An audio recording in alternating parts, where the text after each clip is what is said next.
পাটায় বাটা লাল লাল ঝাল ঝাল শুটকির ভর্তা, সেই সাথে গাছ থেকে লেবু ছিঁড়ে গরম গরম খুদের ভাত। ইস, জিভে জল আসার মতো, তাই না? এটা হচ্ছে পোলাও পাতা গাছ। এই গাছের পাতার খুব সুন্দর স্মেল আসে। হ্যালো এভরিওয়ান, আসসালামু আলাইকুম। বৃষ্টি পড়তে না পড়তে মাছ ধরার জন্য বের হয়ে যাচ্ছে।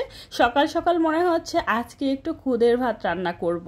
আর খুদের চালগুলো এত সুন্দর, আপনারা হয়তো দেখেই বুঝতে পারছেন। এখান থেকে কিছুটা খুদের চাল আমি ঢাকা নিয়ে যাব, কারণ আমার কাছে খুদের ভাত অনেক বেশি ভালো লাগে।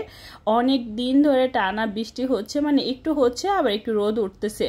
নর্মালি বাহিরে রান্না করা হচ্ছে না, তো আজকে বাহিরে রান্না করব।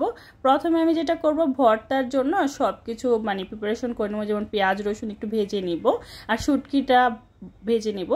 আর এখানে হচ্ছে খুদের ভাত রান্নার জন্য সব কিছু গুছিয়ে নিচ্ছি। খোলা আকাশের নিচে রান্না করলে না এরকম হাঁস মুরগি সব কিছুই দেখা যায়। আর মাটির চুলায় খোলা আকাশের নিচে রান্না করতে আমার বেশি ভালো লাগে। খুদের ভাতটা না আমার শ্বশুর বাড়ির দিকে ওরা ভাত যেভাবে রান্না করে নর্মালি ওইভাবে রান্না করে, বাট আমরা যারা শহরে থাকি তারা তো ওইভাবে খাই না। তো আমি আমার মতো করে খুদের ভাত রান্না করতেছি। আর আমার শ্বশুর বাড়িতে আমার শাশুড়ি আর আমি মাত্র 2 জন, তো আমাদের খুব বেশি একটা লাগে না, অল্প একটুই রান্না করতেছি। অন্যদিক দিয়ে আমার শাশুড়ি কিছু আতপ চাল বা আলা চাল যেটাই বলেন না কেন, ওইটা ঝাড়তেছে, কিছু পিঠা বানাবে, কাঁঠালের পিঠা। তো সেটাও আপনাদের সাথে শেয়ার করব অবশ্যই। তো যাই হোক, এটা কিভাবে ঝাড়ে আমার কাছে দেখে খুবই ভালো লাগলো, তাই একটু শেয়ার করে নিলাম। এই তো আমি খুদের চালটা খুব ভালোভাবে একদম ঝরঝরে করে ভেজে নিচ্ছি। আর এটা সুন্দর করে ভাজা হয়ে গেলে পরিমাণ মতো পানি দিয়ে দিচ্ছি। নর্মালি এই খুদের ভাতটা খেতে আমার কাছে ভীষণ ভালো লাগে, লাল লাল ঝাল ঝাল করে পাটায় বাটা ভর্তা দিয়ে। তো সেটাও তৈরি করব। তো আমি এটা সুন্দর করে পরিমাণ মতো পানি দিয়ে ঢাকটা দিয়ে ঢেকে দিচ্ছি। আর এই তো আমার শাশুড়ি আলা চালগুলো খুব ভালোভাবে ধুয়ে একটা চালনের মধ্যে নিয়ে নিচ্ছে পানি ঝরানোর জন্য। আর খুদের ভাতটাও কিন্তু ফাইনালি হয়ে আসতেছে, দেখতেই পাচ্ছেন। এবার আমি আর কোনো জাল দিব না, সুন্দর করে চুলার আঁচটা একদম রেখে তারপর আমি এটা রেখে দিব। আর এই তো পাটায় বেটে আমি ভর্তা বানাবো। প্রথমে মরিচ বেটে নিচ্ছি, আর এই তো সব কিছু একটু একটু করে দেখতেছি। আর পোলাও গাছ পাতা, এটা হচ্ছে পোলাও পাতা। এই পাতাটা দিলে না খুব সুন্দর একটা স্মেল আসে। তো এখান থেকে কিছুটা পাতা আমি এখন এটার মধ্যে দিব, তাই আপনাদের কাছে ওই গাছটা একটু শেয়ার করলাম। অনেকে হয়তো জানেন না এই পাতার সম্পর্কে, আবার অনেকেই হয়তো জানেন। যাই হোক, যারা যারা জানেন না তারা একটু কমেন্ট করে জানাবেন, আর যারা যারা এই পাতা সম্পর্কে জানেন তারাও একটু কমেন্ট করে জানাবেন। চিন্তা করেন, ভর্তা বানাচ্ছি আবার ওইটাও করতেছি এটাও করতেছি, এর নামই হচ্ছে নারী।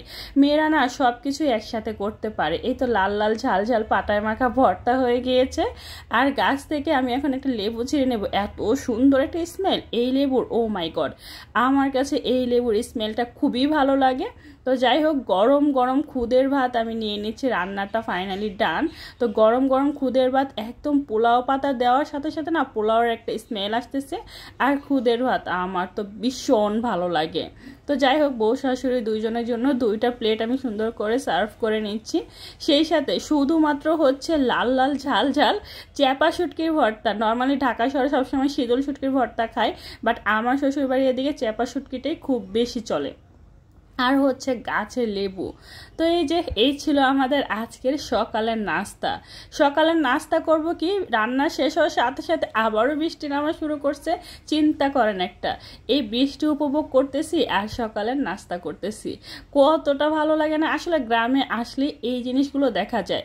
বৃষ্টি পড়তে না পড়তে এই পাগলটা চলে যাচ্ছে মাছ ধরার জন্য। ওরা এরকমই, একটু বৃষ্টির আভাস পেলে মাছ ধরার জন্য চলে যায়।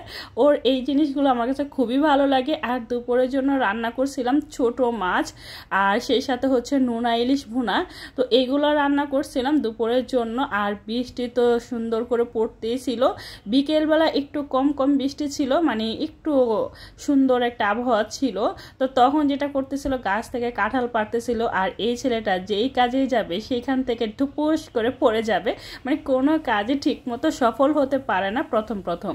ফাইনালি উঠতে পারছে, আর উঠে এই যে কাঁঠাল পারতেছে। ও না খুবই ভালো, আসলে ও অনেক বেশি ভালো, কারণ ও সব সময় হাসি খুশি থাকে, একটা কথা বললে শুনে খুবই ভালো লাগে। আর এই তো দেখেন, যেখানে সেখানে কাঁঠাল পড়ে আসছে। চিন্তা করেন কোথায় আসলাম রে ভাই। তো এই ছিল আমার আজকের ভিডিও। সবাই ভালো থাকবেন, সুস্থ থাকবেন। আল্লাহ হাফেজ।